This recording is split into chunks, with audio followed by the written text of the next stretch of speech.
आज हम लोग इतिहास का पहला चैप्टर पढ़ेंगे और इसमें हम लोग पढ़ेंगे शुरुआती चैप्टर के बारे में। और इसमें हम लोग ये पढ़ रहे हैं कि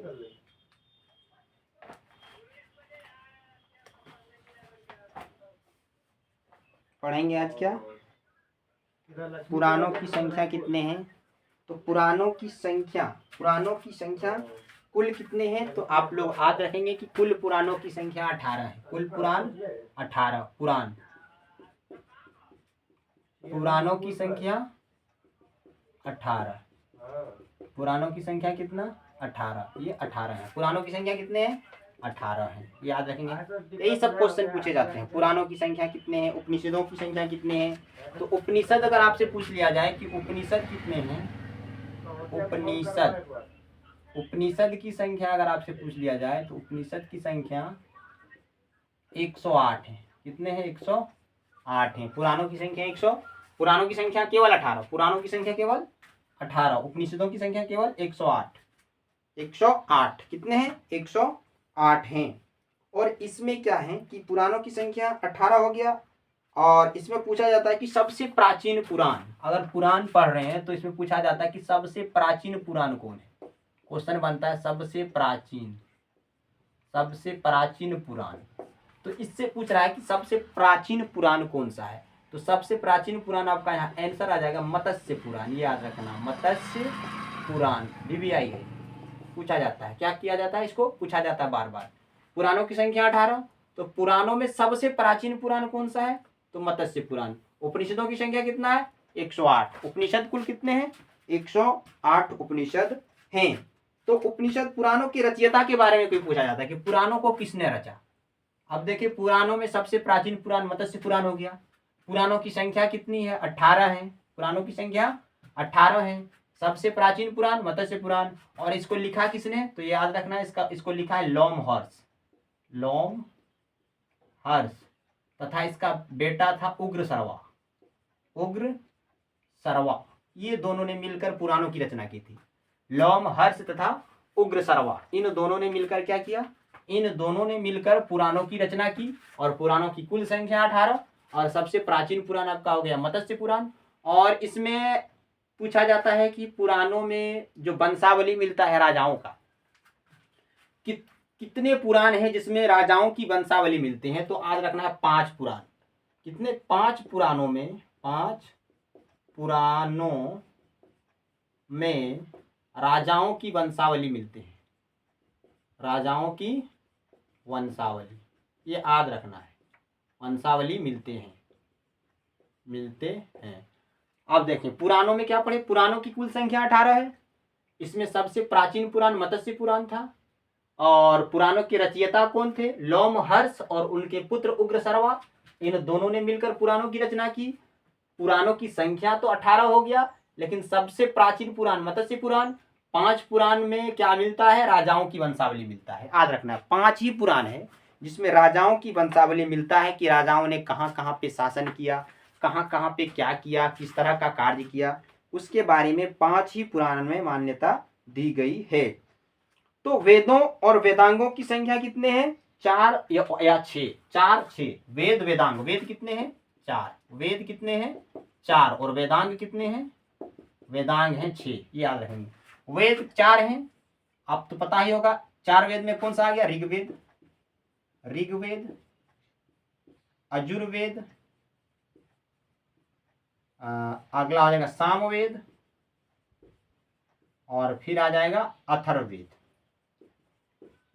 अन्य वेद कितने हैं, 4 हैं। ऋग्वेद, यजुर्वेद, सामवेद, अथर्ववेद। ऋग्वेद की बात की जाए तो इसमें महत्वपूर्ण 10 मंडल हैं। कितने हैं, 10 मंडल, ये याद रखना है। और तीसरे मंडल को याद रखना है जिसमें गायत्री मंत्र है। तीसरे मंडल में क्या है, गायत्री मंत्र है। ये 2 मंडल को याद रखना है। ऋग्वेद में 10 मंडल हैं, तीसरे मंडल में गायत्री मंत्र है। और ये 2 काफी महत्वपूर्ण है। यजुर्वेद में क्या है, इसमें बलि तली के बारे में चर्चा किया गया, बलि प्रथा, पांडित्यपूर्ण, ये सब।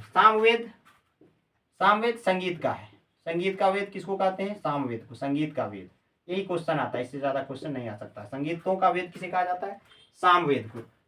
अथर्ववेद में जादू टोना, क्या है, जादू और टोना, जादू टोना, वशीकरण, किसी को अपने बस में कर लेना, वशीकरण, ये सब आता था अथर्ववेद में। और सबके अलग अलग ऋषि थे। अथर्वा ऋषि इसके थे, इसमें पंचविश ब्राह्मण था। सामवेद में, अजुर्वेद में होत्रु था, ऋग्वेद में होत्रु था, अजुर्वेद में कुछ अथर्व्यू था। अथर्व्यू किसका था? अजुर्वेद का।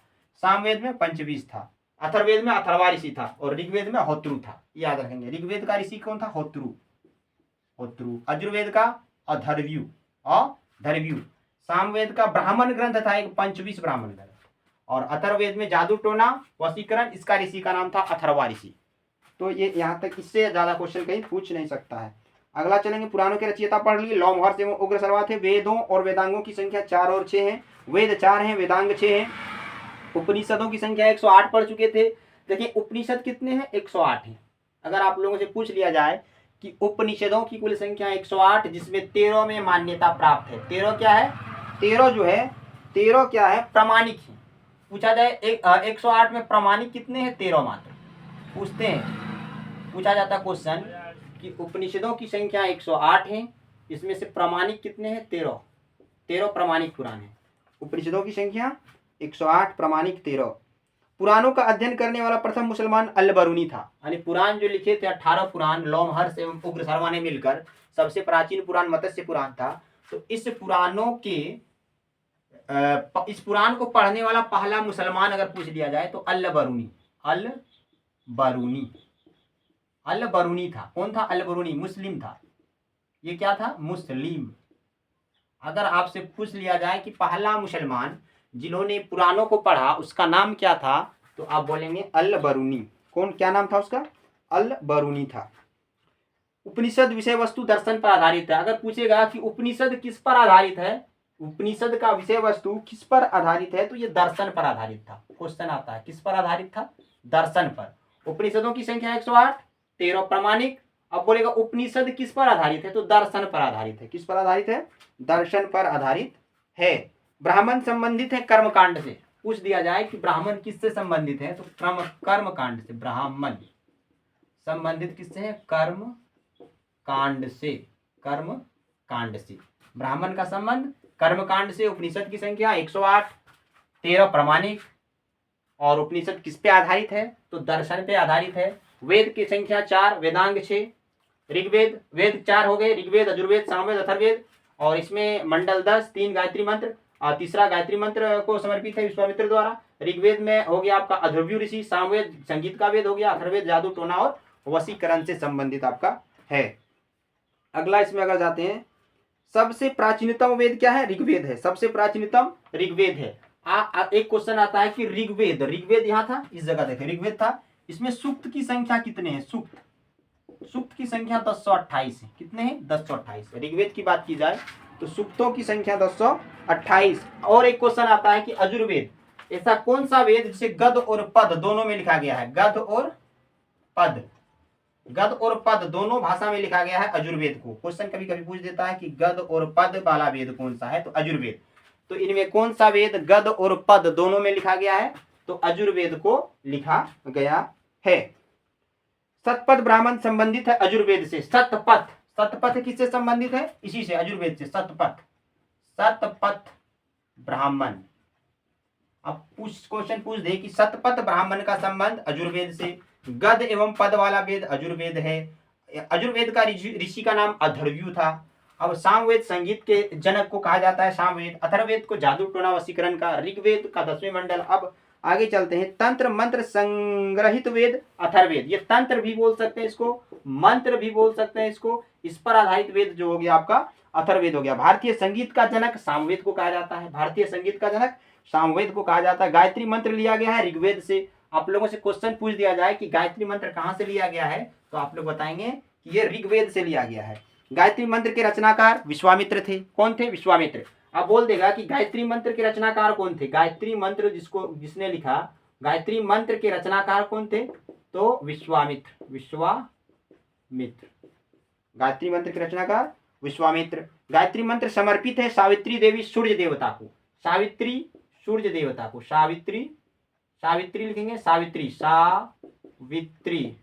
सूर्य देवता को समर्पित है गायत्री मंत्र। सूर्य के लिए इसमें आराधना की जाती है। अगला है क्या, गोत्र शब्द मिलता है अथर्ववेद से। गोत्र शब्द का उत्पत्ति कब हुआ, अथर्ववेद में। ये देखेंगे गोत्र शब्द जो आया ये अथर्ववेद का देन है। गोत्र शब्द, गोत्र शब्द जो हम ये गोत्र के हैं वो फलना गोत्र का, तस्का गोत्रानी, जो अलग अलग गोत्र जो पाया जाता है वो देन है अथर्ववेद का, जिसमें हम लोग जादू टोना तंत्र मंत्र वशीकरण के बारे में पढ़ते हैं। उसी में गोत्र शब्द का उत्पत्ति हुआ था, उसी वेद से यानी अथर्ववेद से गोत्र शब्द। भागवत धर्म के प्रवर्तक थे कृष्ण। अगर पूछ लिया जाए कि भागवत जो धर्म था, भागवत धर्म के प्रवर्तक कौन थे, कृष्ण थे। कौन थे, कृष्ण थे। भागवत धर्म के प्रवर्तक कौन थे, कृष्ण थे। भक्ति आंदोलन का प्रारंभ अलवर संतों ने किया था। किसने किया था, अलवर के संतों ने किया था भक्ति आंदोलन का प्रारंभ, अलवर संतों ने।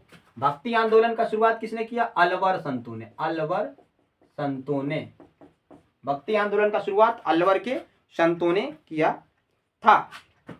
ऋग्वेद में सर्वाधिक बार वर्णित नदी है सिंधु नदी। ऋग्वेद की बात की जाए, बोलेगा कि ऋग्वेद में, ये जो ऋग्वेद है पहला वेद, प्रथम वेद, प्राचीन वेद, तो इसमें सबसे अधिक किस नदी के बारे में चर्चा की गई है, तो सिंधु नदी। याद रखेंगे किस नदी के बारे में, सिंधु नदी की चर्चा है। तो ऋग्वेद में किस नदी की चर्चा सबसे अधिक बार की गई है, तो सिंधु नदी की चर्चा सबसे अधिक बार की गई है। ऋग्वेद में वर्णित सबसे पवित्र नदी, सबसे अधिक बार चर्चा ऋग्वेद में सिंधु नदी का, और सबसे पवित्र नदी सरस्वती था। सबसे पवित्र नदी सरस्वती। सरस्वती कौन सी नदी, सरस्वती।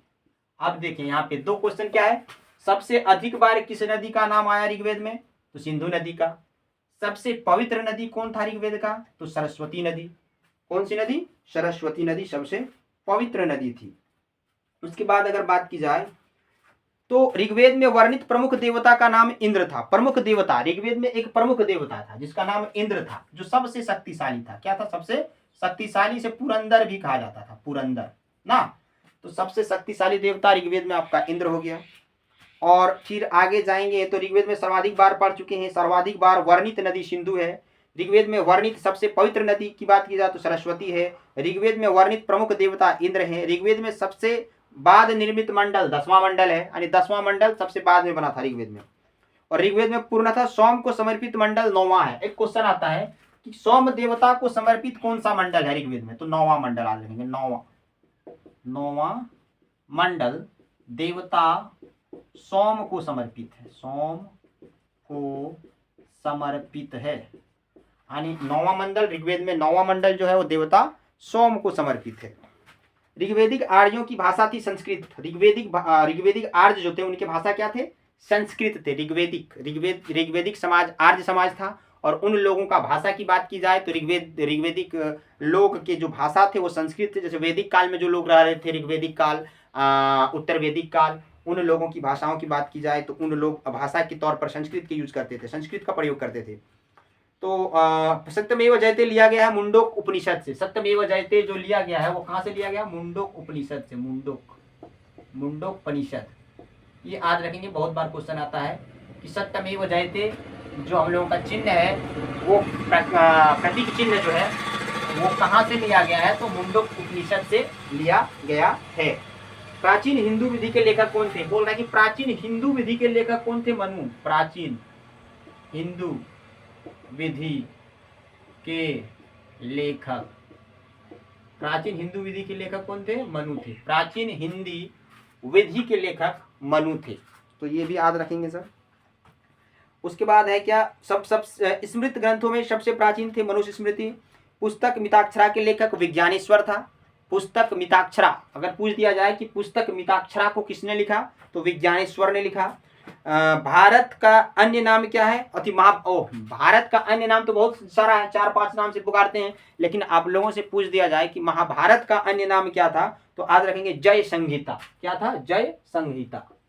जय संहिता, यानी महाभारत का अन्य नाम अगर पूछा जाए कि महाभारत हम लोग देखते हैं, तो महाभारत जो देखते हैं सबसे बड़ा ग्रंथ है भारत का, उसका अन्य नाम क्या है, तो जय संहिता अन्य नाम है। महाभारत रचना वेद व्यास ने किया था। महाभारत की रचना किसने किया था, वेद व्यास। याद रखेंगे, महाभारत को किसने लिखा, क्वेश्चन आता है कि महाभारत को किसने लिखा, महाभारत को किसने लिखा, वेद व्यास ने लिखा। वेद व्यास ने। और देखो अगर पूछ दिया जाए कि महाभारत की अनुवाद अगर महाभारत को किसने लिखा? वेद व्यास ने लिखा। तो महाभारत का रचना वेद व्यास। फारसी अनुवाद का शीर्षक रजमनामा, रजनामा। फारसी में भी लिखा गया है इसको, फारसी में लिखा किसने? रजनामा ने, रजनामा, रजनामा। ये फारसी में अनुवाद है। यानी फारसी मतलब क्या, आप बोल सकते हैं मुस्लिम लैंग्वेज में। आर्यों का भारत आगमन 1500 ईसा पूर्व पहले हुआ था, यानी 1500 ईसा पूर्व पहले ही आ गए थे। कौन? आप बता सकते हैं कि 1500 ईसा पूर्व, 1500 ईसा पूर्व पहले ही आर्य भारत पहुंच गए थे। यानी भारत कब पहुंच गए थे? 1500 ईसा पूर्व पहुंच गए थे। यानी 1500 ईसा पूर्व में तो इसका स्थिति मिलता है, तो उससे पहले ही आर्य लोग जो थे वो पहुंच गए थे। कहाँ? भारत पहुंच गए थे। आर्य पहले बसे पंजाब एवं अफगानिस्तान में। आर्य आए, मध्य एशिया से माना जाता है आया था आर्य। मध्य एशिया से जब यहाँ से प्रवेश किया, तो जब ये मध्य एशिया से आए तो ये सबसे पहले पंजाब में जाकर बसे, पंजाब अफगानिस्तान के प्रांतों में बसे, जहाँ जो क्षेत्र नदी और उपजाऊ तट था उस तरफ आकर ये लोग क्या कर गए? बस गए। कहाँ कहाँ बसे? तो पहले ये लोग बसे पंजाब एवं अफगानिस्तान में। ऋग्वेदिक आर्यों की भाषा संस्कृत थी, ये तो पता है। ऋग्वेदिक आर्य जो आए थे उनके जो भाषा थे, उनका भाषा था संस्कृत। आर्य लोग भारत आए थे मध्य एशिया से। शून्यवाद का प्रतिपादक नागार्जुन था। शून्यवाद का प्रतिपादक कौन था? अगर आप लोगों से पूछ लिया जाए शून्यवाद जो ये शब्द थे, इसका प्रतिपादक कौन था? तो शून्यवाद शब्द का प्रतिपादक के बारे में अगर आप लोगों से पूछ लिया जाए तो नागार्जुन थे, नागार्जुन। ये बहुत बार पूछा जाता है, न्यायवाद, शून्यवाद। तो शून्यवाद के प्रतिपादक कौन थे? नागार्जुन थे। अगले टर्म में पढ़ेंगे बुद्ध के बारे में कुछ, अगला लेसन में, यानी अगला टॉपिक जब पढ़ेंगे बुद्ध के बारे में पढ़ेंगे कुछ 15 से 20 टॉपिक, 15 से 20 क्वेश्चन, सब VVI पढ़ेंगे, उससे ज़्यादा कुछ नहीं पढ़ेंगे हम।